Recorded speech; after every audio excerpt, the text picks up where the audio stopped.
Welcome to my channel. In this video, I'll be explaining the story of Black Myth, Wukong in a super simple way. Now, let me just say, this game is absolutely stunning and, in my opinion, it definitely deserves the Game of the Year award. I've had such an amazing time playing it, but I did notice one thing, the storytelling. Don't get me wrong, the story itself is beautiful, but the way it's presented can feel a bit confusing at times. So, in this video, I'll break it down for you in a clear, linear way. To keep it simple, I'll be skipping some of the side events and challenging gameplay moments. The goal here is to focus on the main story and explain it in the easiest way possible for everyone to enjoy. If you're excited to dive into this epic tale, make sure to subscribe to my channel and hit the like button. It really helps a lot. Alright, let's get started. Sun Wukong, the Monkey King, was born from a mystical stone atop Flower Fruit Mountain. This extraordinary birth granted him unique abilities and a rebellious spirit.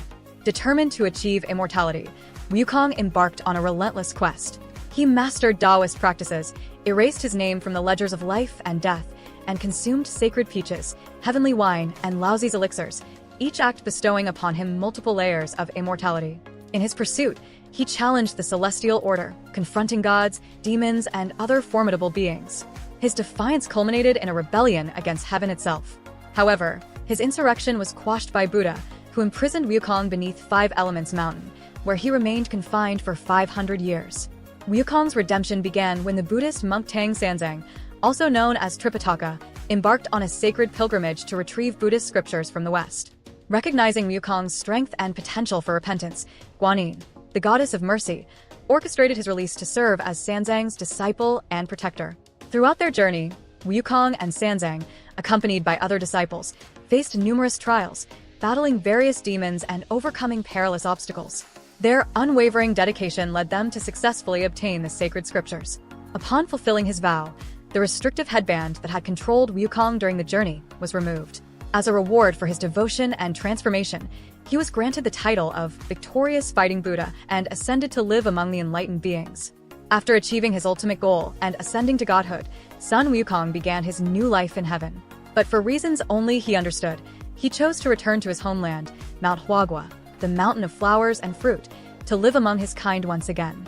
However, his decision didn't sit well with the other gods. They couldn't forget how Wukong had once defeated them all during his quest for immortality.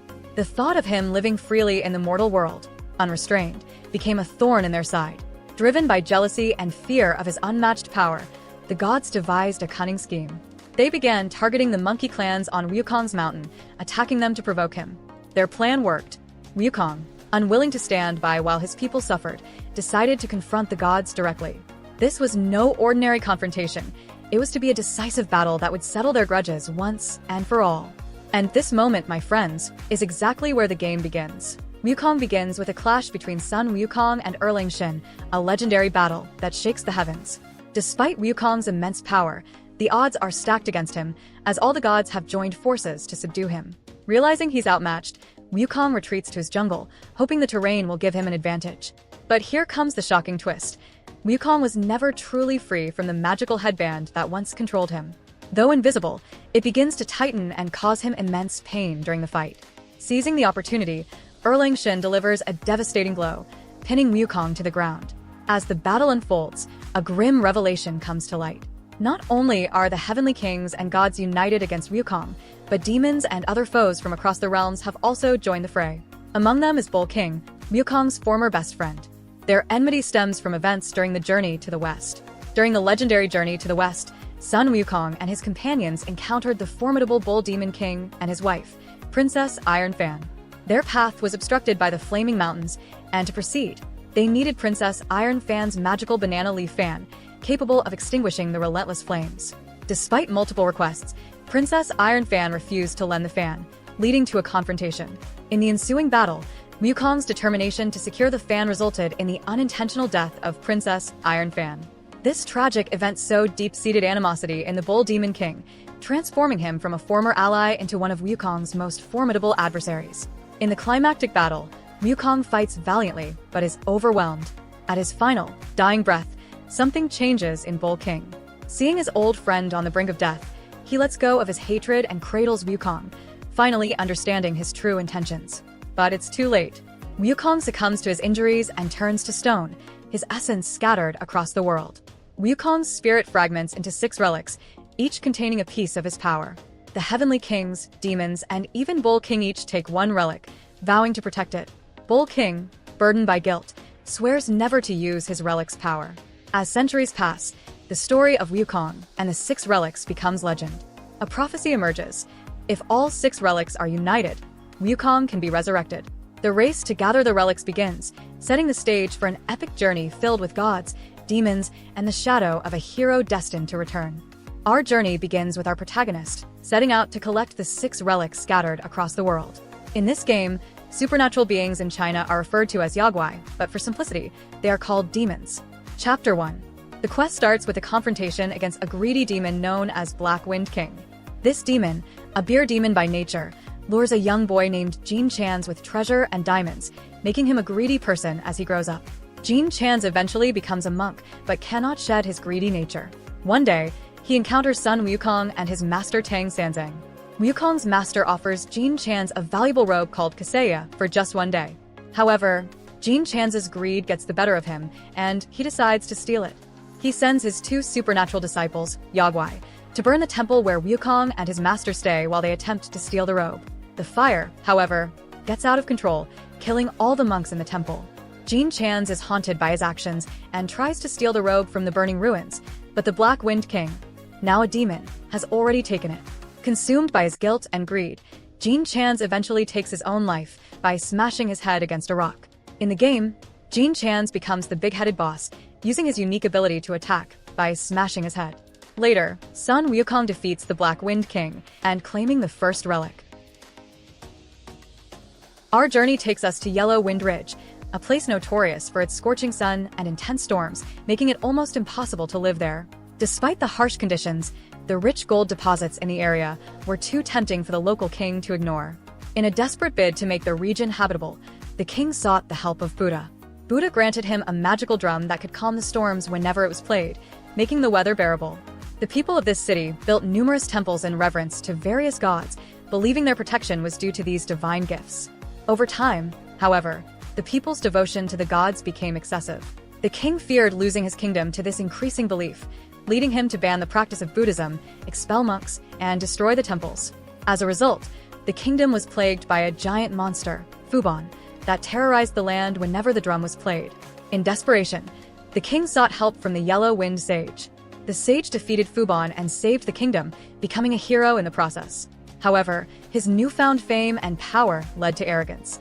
Yellow Wind Sage later battles Sun Wukong at the start of the game, where Sun Wukong is defeated and he receives one of his relics.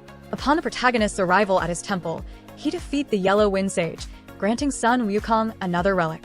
In the next chapter of Black Myth, Wukong, we encounter another formidable demon named Yellow Brow.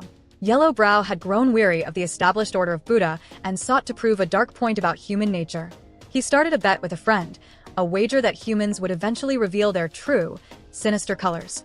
Yellow Brow devised a cunning plan. He transformed himself into a monstrous form and ventured into a human village, pretending to be a benevolent figure. His intention was to prove that people's inherent greed and cruelty would emerge when given the opportunity. Yellow Brow began to help the villagers, expecting their disdain and violence to surface.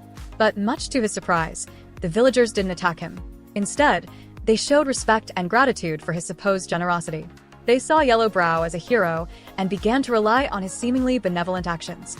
Yellow Brow realized he was losing his bet, and in a fit of rage and cunning, he brainwashed the villagers, turning them against him.